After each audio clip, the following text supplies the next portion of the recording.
Okay, I want to go over interpreting some correlations. This is what we call a correlation matrix. And this was from one of the times with a stats class where I ask a bunch of questions rated on a scale of 0 to 100 on how much they agreed with or supported or felt a certain thing here. And this is some of the responses for a particular stats class. So do keep in mind this is one stats class. It's not representative of everyone or necessarily larger trends. And let's take a look at what some of these are all correlation coefficient R. So these are all R values. Notice they're all in between -1 and 1. That's the range for R values. The things on the diagonal are perfect ones. That's just because that's a variable with itself. Every variable is going to correlate with itself one. That's not very interesting, but in case you were wondering why the ones are there. What is interesting is inside the chart, we can look at some things. So let's talk about what they do and don't mean. First of all, none of these should be converted to a meaningful percent. So this 0.25 with how much a student deals with anxiety and how much they dress formally for classes, we shouldn't convert that to 25%. It doesn't have a really nice plain English meaning for 25%. So do not convert correlation coefficient values to percents. What you could do is square it. This is an R value. Remember, R squared is a percent. It's the percent of variation in the y that's explained by the x. So let's say this 0.4, for example, the owes in student loans, how much a student owes in student loans, and how much time they spend outdoors. It's a positive correlation. So that means for this class, the more a student tended to owe in student loans, the more time they tended to spend outdoors. And if we square this R value, 0.4 times 0.4, we get 0.16 or 16%. 16% of the variation in how much students spend time outdoors can be predicted or explained by how much they owe in student loans. Or vice versa, 16% of the variation in how much students owe in loans can be predicted by how much time they report spending outdoors.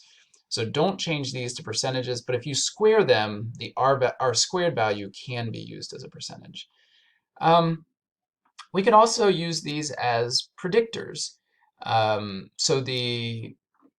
Let's say we were interested in an election. One of the questions was how much a student supports Donald Trump. So this is on a scale of 0 to 100. The higher the number, the more support there was there.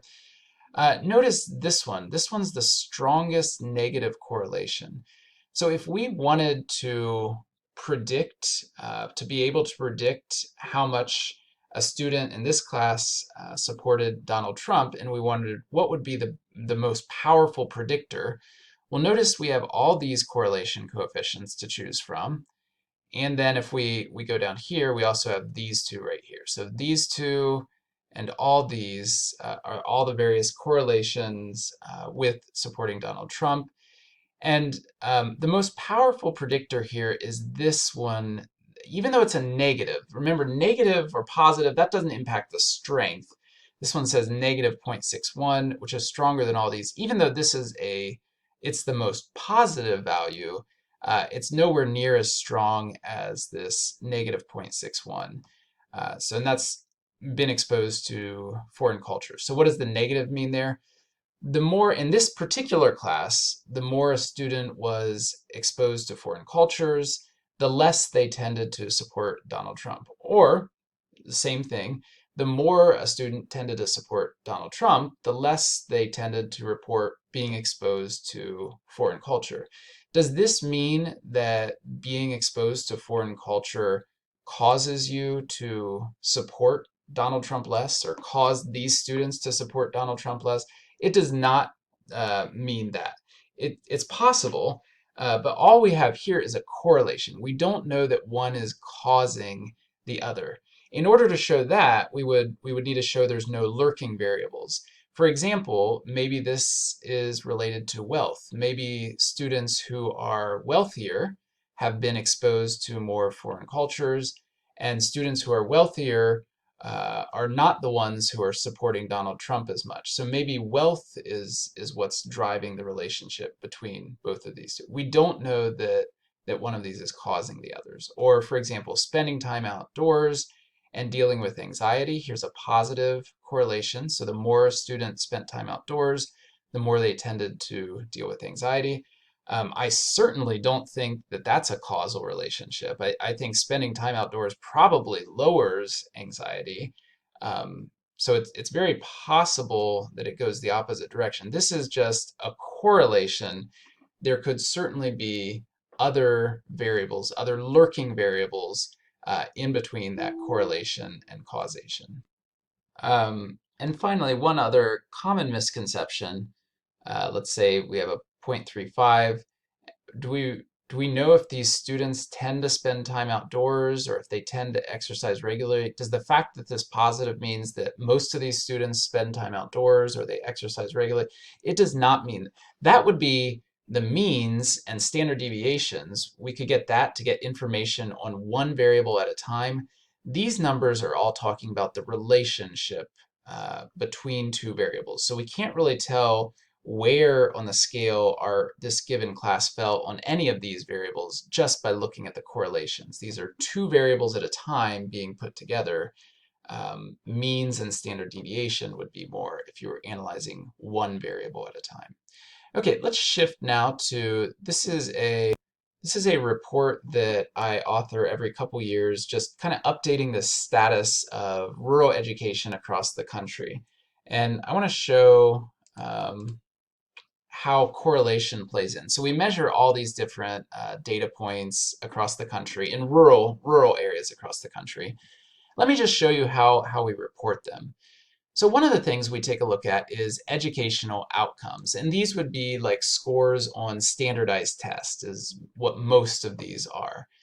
And it says that there's a weak positive, so note I give the strength of the correlation and the direction, a weak positive correlation between instructional spending per pupil, so how much money is given to each pupil by the government basically, and then how well do they do on the outcomes on these standardized tests.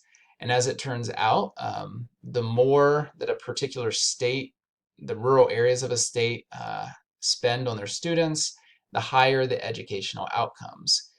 Depending on which test we're looking at, the R value is between 0.11 and 0.23.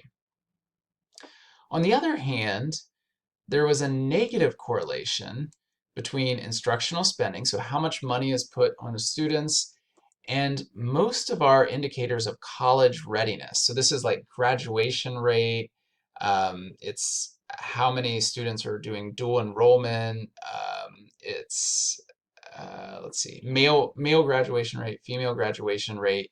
So why in the world would we have negative correlations? That means the more that a state spent on the rural areas of the state, the worse those rural areas were prepared for college, tended to be prepared for college.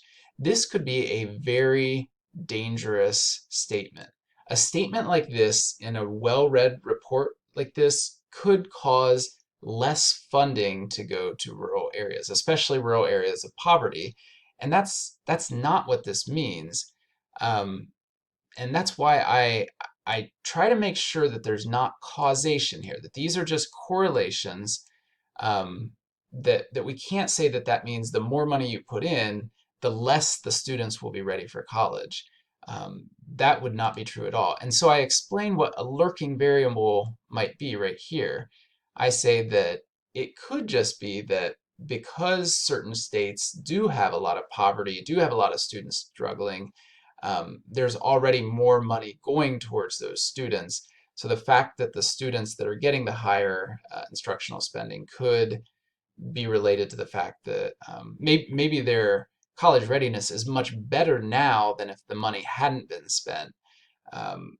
But we can't say that because the money is spent, they're less ready for college. That would be a causal claim from a correlation. So correlation does not equal causality.